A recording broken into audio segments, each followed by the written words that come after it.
स्वर सुधा मंच पर प्रस्तुत है वरिष्ठ लेखक हरिशंकर परसाई की कहानी टॉर्च बेचने वाले। यह कहानी एनसीईआरटी के कक्षा 11th के हिंदी पाठ्यक्रम में संकलित है। वह पहले चौराहों पर बिजली के टॉर्च बेचा करता था। बीच में कुछ दिन वह नहीं दिखा। कल फिर दिखा, मगर इस बार उसने दाढ़ी बढ़ा ली थी और लंबा कुर्ता पहन रखा था। मैंने पूछा, कहाँ रहे और यह दाढ़ी क्यों बढ़ा रखी है? उसने जवाब दिया, बाहर गया था। दाढ़ी वाले सवाल का उसने जवाब यह दिया कि दाढ़ी पर हाथ फेरने लगा। मैंने कहा, आज तुम टॉर्च नहीं बेच रहे हो? उसने कहा, वह काम बंद कर दिया। अब तो आत्मा के भीतर टॉर्च जल उठा है। ये सूरज छाप टॉर्च अव्यर्थ मालूम होते हैं। मैंने कहा, तुम शायद संन्यास ले रहे हो। जिसकी आत्मा में प्रकाश फैल जाता है वह इसी तरह हरामखोरी पर उतर आता है। किससे दीक्षा ले आए? मेरी बात से उसे पीड़ा हुई। उसने कहा, ऐसे कठोर वचन मत बोलिए। आत्मा सबकी एक है। मेरी आत्मा को चोट पहुंचाकर आप अपनी ही आत्मा को घायल कर रहे हैं। मैंने कहा, यह सब तो ठीक है, मगर यह बताओ कि तुम एकाएक ऐसे कैसे हो गए? क्या बीवी ने तुम्हें त्याग दिया? क्या उधार मिलना बंद हो गया? क्या साहूकारों ने ज्यादा तंग करना शुरू कर दिया? क्या चोरी के मामले में फंस गए हो? आखिर बाहर का टॉर्च भीतर आत्मा में कैसे घुस गया? उसने कहा, आपके सब अंदाज गलत हैं। ऐसा कुछ नहीं हुआ। एक घटना हो गई है जिसने जीवन बदल दिया। उसे मैं गुप्त रखना चाहता हूँ, पर क्योंकि मैं आज ही यहाँ से दूर जा रहा हूँ, इसलिए आपको सारा किस्सा सुना देता हूँ। उसने बयान शुरू किया। 5 साल पहले की बात है। मैं अपने एक दोस्त के साथ हताश एक जगह बैठा था। हमारे सामने आसमान को छूता हुआ एक सवाल खड़ा था। वह सवाल था, पैसा कैसे पैदा करें? हम दोनों ने उस सवाल की एक एक टांग पकड़ी और उसे हटाने की कोशिश करने लगे। हमें पसीना आ गया, पर सवाल हिला भी नहीं। दोस्त ने कहा, यार, इस सवाल के पांव जमीन में गहरे गड़े हैं। यह उखड़ेगा नहीं, इसे टाल जाएं। हमने दूसरी तरफ मुंह कर लिया, पर वह सवाल फिर हमारे सामने आकर खड़ा हो गया। तब मैंने कहा, यार, यह सवाल टलेगा नहीं। चलो इसे हल ही कर दें। पैसा पैदा करने के लिए कुछ काम धंधा करें। हम इसी वक्त अलग अलग दिशाओं में अपनी अपनी किस्मत आजमाने निकल पड़े। 5 साल बाद ठीक इसी तारीख को इसी वक्त हम यहाँ मिले। दोस्त ने कहा, यार, साथ ही क्यों न चलें? मैंने कहा, नहीं, किस्मत आजमाने वालों की जितनी पुरानी कथाएं मैंने पढ़ी हैं, सब में वे अलग अलग दिशा में जाते हैं। साथ जाने में किस्मतों के टकराकर टूटने का डर रहता है। तो साहब, हम अलग अलग चल पड़े। मैंने टॉर्च बेचने का धंधा शुरू कर दिया। चौराहे पर या मैदान में लोगों को इकट्ठा कर लेता और बहुत नाटकीय ढंग से कहता, आजकल सब जगह अंधेरा छाया रहता है। रातें बेहद काली होती हैं। अपना ही हाथ नहीं सूझता। आदमी को रास्ता नहीं दिखता। वह भटक जाता है। उसके पांव कांटों से बिंध जाते हैं। वह गिरता है और उसके घुटने लहूलुहान हो जाते हैं।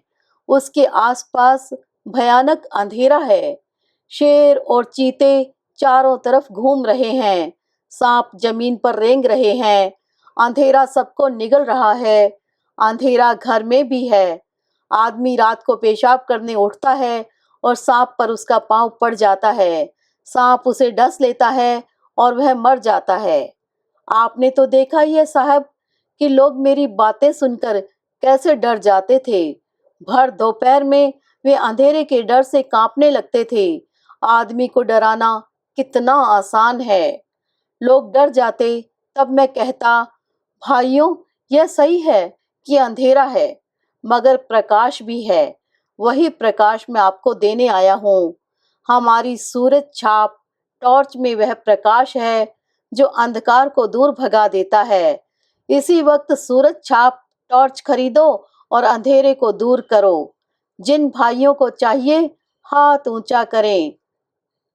साहब, मेरे टॉर्च बिक जाते और मैं मजे में जिंदगी गुजारने लगा। वायदे के मुताबिक ठीक 5 साल बाद मैं उस जगह पहुंचा जहां मुझे दोस्त से मिलना था। वहां दिन भर मैंने उसकी राह देखी, वह नहीं आया। क्या हुआ? क्या वह भूल गया या अब वह इस असार संसार में ही नहीं है? मैं उसे ढूंढने निकल पड़ा। एक शाम जब मैं एक शहर की सड़क पर चला जा रहा था, मैंने देखा कि पास के मैदान में खूब रोशनी है और एक तरफ मंच सजा है, लाउडस्पीकर लगे हैं। मैदान में हजारों नर नारी श्रद्धा से झुके बैठे हैं।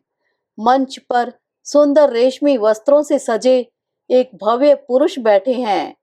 वे खूब पुष्ट हैं, संवारी हुई लंबी दाढ़ी है और पीठ पर लहराते लंबे केश हैं। मैं भीड़ के एक कोने में जाकर बैठ गया। भव्य पुरुष फिल्मों के संत लग रहे थे। उन्होंने गुरु गंभीर वाणी में प्रवचन शुरू किया। वे इस तरह बोल रहे थे जैसे आकाश के किसी कोने से कोई रहस्यमय संदेश उनके कान में सुनाई पड़ रहा है, जिसे वे भाषण दे रहे हैं। वे कह रहे थे, मैं आज मनुष्य को एक घने अंधकार में देख रहा हूँ। उसके भीतर कुछ बुझ गया है। यह युग ही अंधकार में है। यह सर्वग्राही अंधकार संपूर्ण विश्व को अपने उदर में छिपाए है। आज मनुष्य इस अंधकार से घबरा उठा है। वह पथ भ्रष्ट हो गया है। आज आत्मा में भी अंधकार है। अंतर की आंखें ज्योतिहीन हो गई हैं। वे उसे भेद नहीं पाती। मानव आत्मा अंधकार में घुटती है। मैं देख रहा हूँ मनुष्य की आत्मा भय और पीड़ा से त्रस्त है। इसी तरह वे बोलते गए और लोग स्तब्ध सुनते गए। मुझे हंसी छूट रही थी। एक दो बार दबाते दबाते भी हंसी फूट गई और पास के श्रोताओं ने मुझे डांटा। भव्य पुरुष प्रवचन के अंत पर पहुंचते हुए कहने लगे, भाइयों और बहनों, डरो मत। जहां अंधकार है वहीं प्रकाश है। अंधकार में प्रकाश की किरण है। जैसे प्रकाश में अंधकार की किंचित कालिमा है, प्रकाश भी है। प्रकाश बाहर नहीं है, उसे अंतर में खोजो। अंतर में बुझी उस ज्योति को जगाओ। मैं तुम सबका उस ज्योति को जगाने के लिए आह्वान करता हूँ।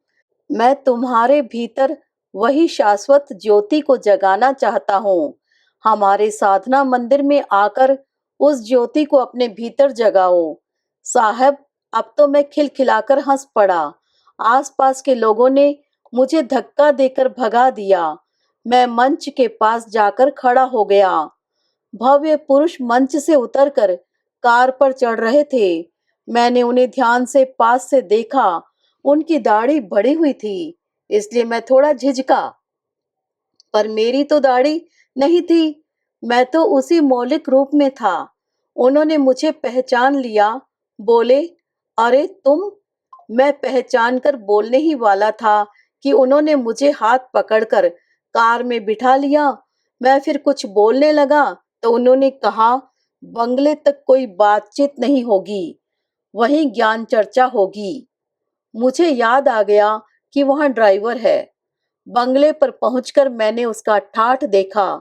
उस वैभव को देखकर मैं थोड़ा झिझका, पर तुरंत ही मैंने अपने उस दोस्त से खुलकर बातें शुरू कर दी।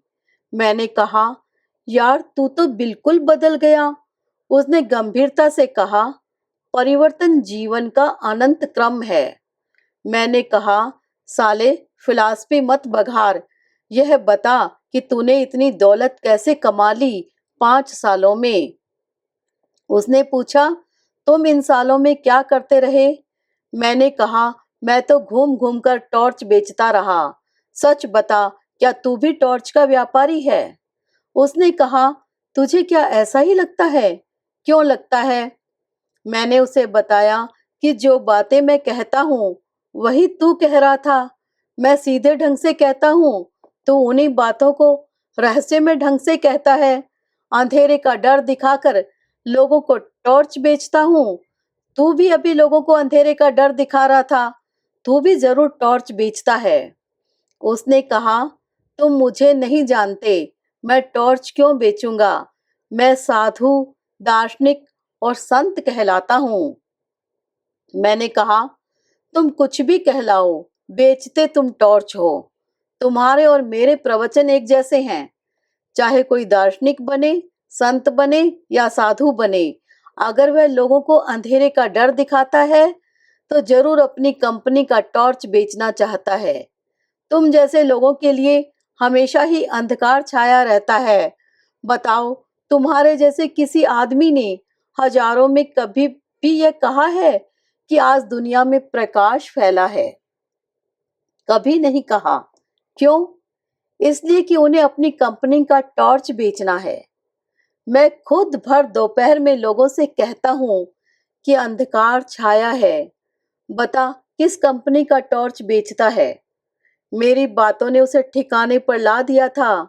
उसने सहज ढंग से कहा, तेरी बात ठीक ही है। मेरी कंपनी नई नहीं है, सनातन है। मैंने पूछा, कहाँ है तेरी दुकान? नमूने के लिए एक आध टॉर्च तो दिखा। सूरज छाप टॉर्च से बहुत ज्यादा बिक्री है उसकी। उसने कहा, उस टॉर्च की कोई दुकान बाजार में नहीं है। वह बहुत सूक्ष्म है, मगर कीमत उसकी बहुत मिल जाती है। तू एक दो दिन रह तो मैं तुझे सब समझा देता हूँ। तो साहब, मैं 2 दिन उसके पास रहा। तीसरे दिन सूरज छाप टॉर्च की पेटी को नदी में फेंककर नया काम शुरू कर दिया। वह अपनी दाढ़ी पर हाथ फेरने लगा, बोला, बस 1 महीने की देर और है। मैंने पूछा, तो अब कौन सा धंधा करोगे? उसने कहा, धंधा वही करूंगा, यानी टॉर्च बेचूंगा, बस कंपनी बदल रहा हूँ।